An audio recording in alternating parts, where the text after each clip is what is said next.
Yang ke-18, keluar dari rumah dengan tabarruj atau menampakkan bagian tubuh yang disuruh tutup. Allah Subhanahu wa taala berfirman dalam surah Al-Ahzab ayat 33, A'udzu billahi minasyaitonir rajim. Wa qarna fi buyutikunna wa la tabarrujna tabarrujal jahiliyatil ula. Al-ayah. Hendaklah kamu tetap di rumahmu dan jangan kamu berhias dan bertingkah laku seperti orang-orang jahiliyah dulu. Bentuk-bentuk tabarruj itu diantaranya membuka wajah, ya maksudnya di sini adalah membuka bagian wajah dengan rambutnya segala macam ya. Karena memperlihatkan wajah bagi pendapat tadi yang pertama dibolehkan.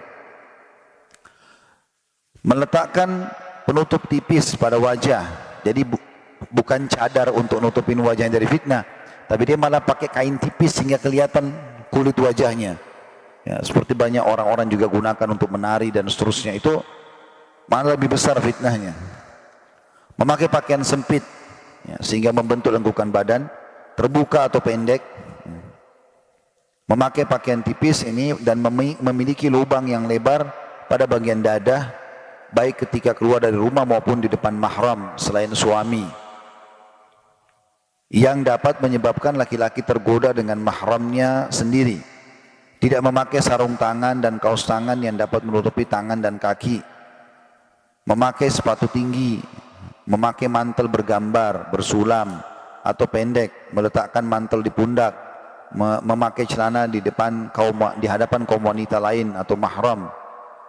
Ini semua tidak dibolehkan. Nanti saya jelaskan ya. Bentuk tabarruj ini banyak terjadi di pesta pernikahan, di pasar, di rumah sakit, kampus, dan saat pergi untuk mengunjungi kerabat dan selainnya. Jadi tabarruj itu lebih kepada sesuatu yang terlihat dari anggota tubuh yang dilarang untuk diperlihatkan. Kita jelaskan dulu rinciannya. Kalau sama suami, umumnya sudah semua dibahasakan oleh Allah libas. Kita suami istri sudah boleh saling terbuka semuanya. Tetapi kalau mahram selain suami, termasuk orang tua, termasuk saudara, termasuk anak, ada batasannya. Yang diistilahkan dengan sawatai. Sawatai itu bagian dada dan bagian kemaluan sampai paha. Ini nggak boleh dilihat oleh selain suami, termasuk orang tua misalnya. Maka yang dibolehkan, yang lebih aman adalah leher ke atas, siku ke bawah, lutut ke bawah, sehingga sama anak pun tertutup, gitu kan? Karena biar bagaimana anak iya mahram, tapi tetap manusia, gitu kan? Apalagi dalam kondisi ibunya masih muda segala macam, anak ini mungkin tubuh besar bukan dalam pendidikan agama, ya. Segala macam hal bisa terjadi, jadi tidak boleh dibiarkan. Ya.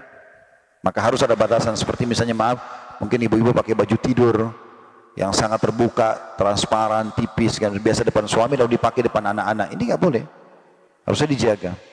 Jadi tetap ada baju yang ditutup dari luar, walaupun bagian leher ke atas terlihat, siku ke lengan, siku ke telapak tangan, lutut ke kaki, itu semua tidak ada masalah, gitu kan? Ya harus ada batasan-batasannya, gitu. Sehingga akhirnya tidak terhitung tabarruj. Ya, karena ini ada batasannya. Sama mahram pun begitu. Itu juga dengan sesama wanita, harus hati-hati. Ya. Karena sesama wanita pun tetap digoda oleh syaitan. Karena kata Nabi SAW, lesbian itu adalah zina di antara mereka. Terhitung zina. Ya. Mirip dengan laki-laki homoseksual. Awal mulanya kan bermula dari melihat badan, gitu kan. Belum lagi dari satu sisi bisa muncul hasad. Kalau Allah berikan ibu-ibu kelebihan dalam fisik atau bapak-bapak misalnya, kemudian dilihat oleh orang lain yang tidak memilikinya, itu sangat mengundang ya, hasad. Dan kata Nabi SAW, mayoritas umatku meninggal karena ain, karena hasadnya orang, gitu ya. Terutama yang biasa ke salon segala macam, harus hati-hati. Jadi kalau pengobatan berbeda, ya. Kalau perawatan harus ada batasannya. Kalau pengobatan lain, misalnya harus melahirkan pakai dokter laki-laki pun itu lain. Pengobatan berbeda. Tapi kalau perawatan harus ada batasan-batasan syar'i yang tidak boleh dilanggar. Apalagi kalau dasarnya di situ ada pelanggaran-pelanggaran tambahan, gitu ya. Seperti misalnya banyak salon-salon yang menggunakan sihir-sihir.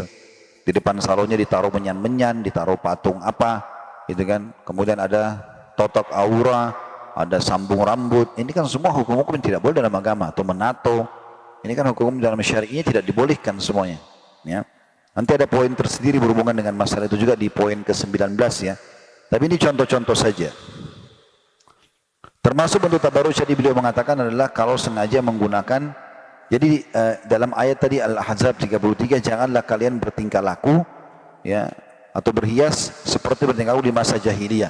Salah satu ciri perempuan zaman jahiliyah dulu suka pakai kain tipis, memperlihatkan bagian-bagian memang yang menggoda laki-laki, bagian dada, bagian paha. Kemudian mereka suka menggunakan gelang kaki yang biasa seperti perempuan letakkan di tangan, ditaruh di kaki, dan sengaja memang menggunakan pakaian yang di atas kaki itu, sehingga pada saat jalan terlihatlah perhiasan gelang kakinya itu ya, dan seterusnya ya. Itu semua masuk dalam istilah tabarruj ya. Maka seseorang lebih baik menghindari masalah-masalah seperti ini. Dan ini dikatakan oleh beliau, bentuk tabarruj ini sering kali terjadi di pernikahan-pernikahan karena dianggap harus dandan gitu kan. Yang unik kadang-kadang ini depan suami nggak dandan seperti itu. Kalau pergi ke acara perkawinan luar biasa dandannya gitu. Begitu juga dengan pasar, ya, banyak orang pergi pasar tapi justru pakai daster rumah. Gitu. Karena aneh itu, sering kita lihat di pasar-pasar kita. Semoga Allah berikan hidayah. Itu daster yang dipakai di rumah, depan suami, itu yang dipakai juga pergi belanja di pasar. Ini semua nggak benar gitu. Itu juga dengan ke rumah sakit, ya, kampus. Ini semua harusnya bertakwa kepada Allah Subhanahu Wa Taala. Sekaligus kita ingatkan yang memiliki kampus, lembaga pendidikan, ya, kenapa nggak berhijab syar'i? Kenapa justru dibiarkan kebebasan-kebebasan pada wanita yang terjadi fitnah-fitnah? Karena orang yang jadi penyebab, dia juga panen dosanya, gitu kan? Acara perkawinan yang disengaja dibuat bercampur baur atau apa saja, ini bisa yang membuat acaranya menjadi penyebab dan akhirnya dia panen dosa.